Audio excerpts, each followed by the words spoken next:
इस गांव का नाम है चंद्रपुर, जहां पर आज काली मां का पूजा चल रहा होता है, जिस वजह से गांव के सभी लोग पूजा में मग्न थे। इसी समय गांव के मुखिया का पत्नी का एक बेटा पैदा होता है। बेटे के बारे में सुनकर मुखिया का दिल खुशी से भर जाता है, लेकिन तभी मुखिया की पत्नी के पेट में फिर से दर्द होने लगता है, मानो एक और संतान जन्म लेने वाला है, जिसे सुनकर मुखिया का दिल पूरी तरह घबरा जाता है। कुछ ही देर बाद फिर से एक बच्चे की रोने की आवाज सुनाई देती है और इस बार मुखिया की पत्नी का एक बेटी होती है। बेटी के बारे में सुनने के बाद गाँव में पूरी तरह सन्नाटा फैल जाता है और गाँव के सब लोग स्तब्ध हो जाते हैं। मुखिया भी दुखी हो जाता है। मुखिया अपने बेटे का नाम शुभंकर रखता है और अपनी बेटी को काली मां की पुजारी को सौंप देता है। अपनी बेटी को ले जाते देखकर मुखिया की पत्नी रोते हुए गिड़गिड़ाकर अपनी बेटी को मांगती है, लेकिन वह पुजारी उस बच्ची को लेकर जंगल के बीचों बीच एक डरावनी बरगद की पेड़ के पास जाती है और उस बच्ची को उस पेड़ के नीचे रखा हुआ पत्थर के ऊपर रखकर उसकी वहीं पर बलि दे देती है, क्योंकि इस पेड़ में एक भयानक राक्षस रहता है। अगर इस गाँव में पैदा होने वाली लड़की को बलि न दिया जाए तो यह राक्षस पूरी गाँव को तबाह कर देगा। चंद्रपुर गांव के मुखिया सो इच्छा में अपनी शिशु कन्या की बलि शैतान को दे देता है। इसके बाद हमें कुछ साल बाद की कहानी देखते हैं, जिसमें अमी सभी स्टूडेंट को रक्त बीज के बारे में बता रही होती है। तभी वहां पर शुभंकर आता है। दरअसल अमी शुभंकर का पत्नी होती है और उनका एक बेटी भी होती है जिसका नाम स्वाति होता है। वह अपने गाँव से छुपकर शहर में रह रहे होते हैं। तभी उनकी बेटी स्वाति उन्हें कहती है, माँ, हमारे क्लास टीचर ने कहा है कि सब लोग अपनी गाँव जाकर वहाँ का एक पुरानी कहानी ढूंढ कर लाएंगे और जिसका भी कहानी बेस्ट होगी वह इस साल ड्रामा में यूज होगा। लेकिन शुभंकर और अम्मी उसे गाँव जाने के लिए मना करते हैं और कहते हैं, हम शिमला चलते हैं, वहाँ का नजारा बहुत अच्छा होता है। यह सुनकर स्वाति नाराज हो जाती है। रात को शुभंकर और अम्मी एक दूसरे से बात करते हैं और स्वाति से सब कुछ बताने का फैसला करते हैं। लेकिन तभी शुभंकर को एक फोन आता है और उसे पता चलता है कि उसका पिता अब इस दुनिया में नहीं रहे। यह सुनकर शुभंकर बहुत दुखी हो जाता है और उसी रातों रात अकेले ही अपनी गाँव की तरफ निकल जाता है। सुबह जब स्वाति उठती है वह अपने पिता के बारे में अम्मी से पूछती है, तो अम्मी उसे बताती है कि कल रात तुम्हारे दादाजी गुजर जाने की वजह से तुम्हारे पिता को अर्जेंट जाना पड़ा। यह सुनकर स्वाति और भी गुस्सा हो जाती है, क्योंकि उसे आज तक अपने दादाजी के जिंदा होने के बारे में बताया नहीं गया था।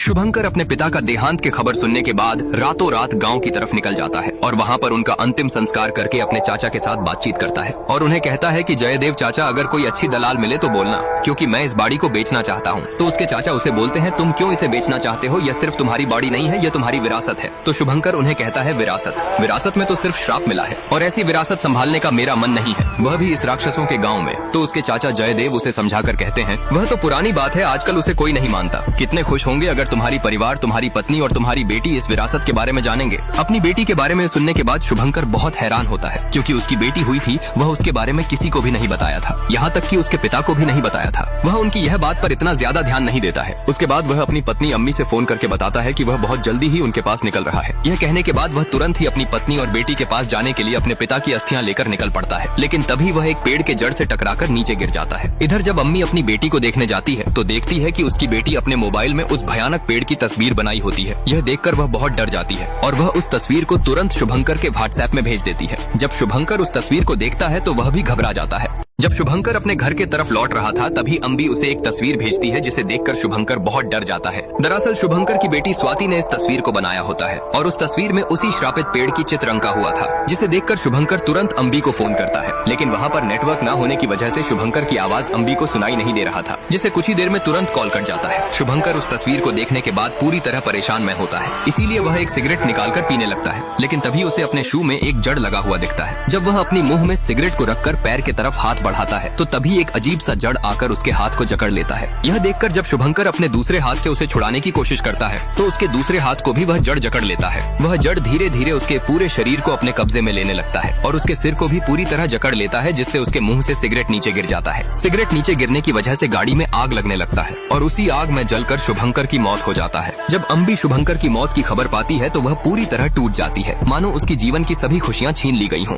जब शुभंकर की क्रियाकर्म चल रहा होता है तभी वहाँ पर उनके गाँव की सरपंच जयदेव वहाँ पर आता है और वह अम्बी को हौसला देकर कहता है कि तुम दुखी मत हो, हम तुम्हारे साथ हैं और पूरा चंदनपुर गांव तुम्हारे साथ है। यह कहकर वह वहाँ से चला जाता है। अपने पति और पिता को खोने के बाद अम्बी और स्वाति पूरी तरह टूट चुके थे। एक दिन अम्बी को शुभंकर का सपना आता है, जिसमें शुभंकर उसे मदद के लिए पुकार रहा होता है। यह देखकर अम्बी का डर के मारे आंख खुल जाती है।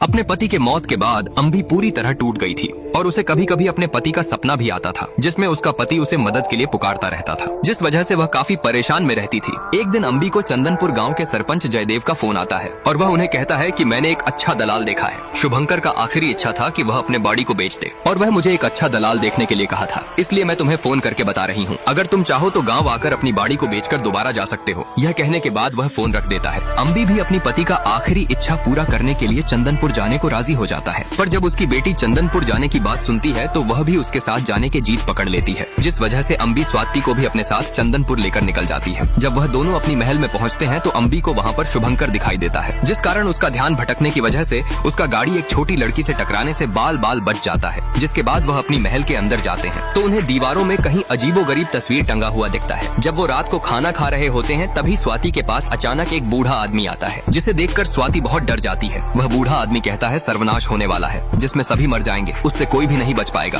तभी वहाँ पर उस बूढ़े आदमी का बेटा आकर उसे वहाँ से ले जाता है। जब रात को अम्बी और स्वाति सोने जाते हैं तो अम्बी स्वाति को कहीं पर भी अकेले जाने को मना करती है, जिसके बाद वह दोनों सो जाते हैं। देर रात होते ही अचानक स्वाति के फोन में उस श्रापित पेड़ की तस्वीर अपने आप बनने लगता है और तभी खिड़की से दो अजीब औरत आकर स्वाति और अम्बी को घूरने लगते हैं। जब स्वाति रात को सोई होती है तो देर रात होते ही अचानक उसके मोबाइल में उस श्रापित पेड़ की तस्वीर अपने आप ही बनने लगता है और तभी खिड़की से दो अजीब औरत आकर उसे घूरने लगते हैं। जब सुबह होता है तो अम्बी से वह दलाल मिलने आता है, लेकिन वह उस बाड़ी को लेने से मना कर देता है और कहता है कि गांव वाले कहते हैं कि उस बाड़ी में वह श्रापित पेड़ है। उस गांव का सरपंच उसे काफी समझाते हैं, लेकिन वह उनके बात पर राजी होने के लिए बिल्कुल भी तैयार नहीं होता है। इधर स्वाति दीपिका को उस श्रापित पेड़ के पास जाने के लिए बोलती है, लेकिन दीपिका उसे मना करती है, पर बार बार बोलने की वजह से दीपिका उसे खंडहर के पास लेकर जाती है। वह खुद बाहर रुकती है, जिसके बाद स्वाति उस पेड़ की तरफ जाने लगती है। लेकिन जैसे ही स्वाति उस श्रापित पेड़ के पास जाने वाली थी तभी उसका माँ आकर उसे रोक देती है और उसे वहाँ से ले जाने लगती है। लेकिन वहाँ से जाते समय अम्बी को वह जगह बहुत अजीब लगता है और तभी उसके पीछे अचानक एक औरत खड़ी हो जाती है, पर वह उसे देखने से पहले ही वह वहाँ से गायब हो जाती है, जिसे वह इतना ध्यान न देकर वहाँ से चली जाती है। जब दीपिका की माँ उसे डांट कर वहाँ से ले जाने लगती है तो उसकी बेटी उसे कहती है कि माँ मेरी पेट में बहुत दर्द हो रहा है। तो तभी अम्बी उसे कहती है कि मुबारक हो, तुम्हारी बेटी बड़ी हो गई है। यह सुनते ही दीपिका की माँ घबराकर तुरंत अपनी बेटी को लेकर वहाँ से चली जाती है। जब रात को दीपिका अकेले सोई होती है तभी अचानक खिड़की से एक अजीब सा राक्षस दिखाई देता है, जिसे देखकर दीपिका भी डरकर खड़ी हो जाती है। वह राक्षस दिखने में बिल्कुल एक पेड़ की तरह दिख रहा था। तभी वह राक्षस अपने जड़ को दीपिका के ओर बढ़ाने लगता है। जब रात को दीपिका सोई होती है तो तभी उसकी खिड़की से वह दैत्य उसे देखने लगता है, जो देखने में एक पेड़ की तरह दिख रहा होता है। उसे देखकर दीपिका डर कर एक जगह खड़ी हो जाती है और अपनी माँ को पुकारने लगती है, लेकिन उसकी आवाज उसकी माँ की तरफ पहुँच नहीं पा रही थी। तभी वह दैत्य अपनी जड़ को दीपिका की ओर बढ़ाने लगता है और उसके पैर को पकड़कर उसे दीवार के चारों तरफ मारने लगता है और उसके बाद उसे घसीट कर अपने साथ ले जाता है। जब उसकी आवाज सुनकर उसकी माँ वहाँ पर पहुँचती है तो तब तक काफी देर हो चुका होता है। वह दैत्य खिड़कियाँ तोड़कर उसे ले चुका होता है। अपनी बेटी को खोने की वजह से वह सभी गुस्सा अम्बी और उसकी बेटी के ऊपर निकालती है और उन्हें इसका जिम्मेदार ठहराकर कहती है, यह सभी शुभंकर दादा की गलती है। तुम यहाँ पर आई ही क्यों हो? मेरी बेटी कभी भी खंडहर के और जाती नहीं थी, लेकिन तुम्हारी बेटी उसे लेकर गई, जिस कारण दैत्य उसे देख लिया और उसे ले गया। तुम्हारी बेटी को भी वह जरूर देखा होगा, तुम्हारी बेटी को भी वह ले जाएगा, तब तुम्हें पता चलेगा। यह सुनकर अम्बी गुस्से में उसके पति को उसे वहाँ से ले जाने के लिए कहती है और दीपिका को ढूंढने के लिए तुरंत पुलिस को फोन कर देती है। जब पुलिस वहाँ पर पहुँचता है तो देखता है कि खिड़कियाँ मुड़ा हुआ होता है, लेकिन दीपिका को ले जाने वाले का पैर का निशान जमीन पर बिल्कुल भी नहीं होता है। जब पुलिस दीपिका की लापता की खबर पाता है तो वह तुरंत उसी रातों रात चंदनपुर गांव में पहुंच जाता है। लेकिन जब वह छानबीन करता है तो उसे पता चलता है कि जो भी अंदर गया वह खिड़कियों से गया, पर उसका पैरों का निशान कीचड़ में नहीं पड़ा है। यह देखकर वह हैरान होता है। तभी दीपिका के पिता पुलिस को कहता है दैत्य का पैरों का निशान नहीं होता। यह सुनकर पुलिस से झूठ समझता है, पर दीपिका के पिता कसम खाकर कहता है कि दीपू पहले लड़की नहीं है जो गायब हुआ है। इस गाँव में जो भी लड़की का पहला महीना आता है दैत्य उसे जंगल ले जाता है। तो पुलिस उनसे पूछता है कि थाना में ऐसा एक भी केस जमा क्यों नहीं हुआ। तो उस गाँव का सरपंच पुलिस को कहता है कि लड़की लोग गायब होते हैं और 3-4 दिनों बाद घर पर आ जाते हैं, तो कैसे केस जमा करें। इधर दीपिका को ले जाने की सभी दोष गांव वाले अंबिका को ठहराते हैं, इसीलिए अंबी खुद जंगल जाकर दीपिका को ढूंढने का फैसला करती है। तो सरपंच यह सुनकर कहता है कि जंगल में जाना ठीक नहीं होगा। गाँव का एक आदमी भी अपनी बेटी को ढूंढने के लिए जंगल गया था, लेकिन उसकी बेटी तो घर पर लौट आई, पर वह आज तक नहीं आया। पर अंबी और पुलिस वाले उनके बात को ना सुनकर दीपिका को ढूंढने के लिए उसी श्रापित पेड़ के पास जाने लगते हैं।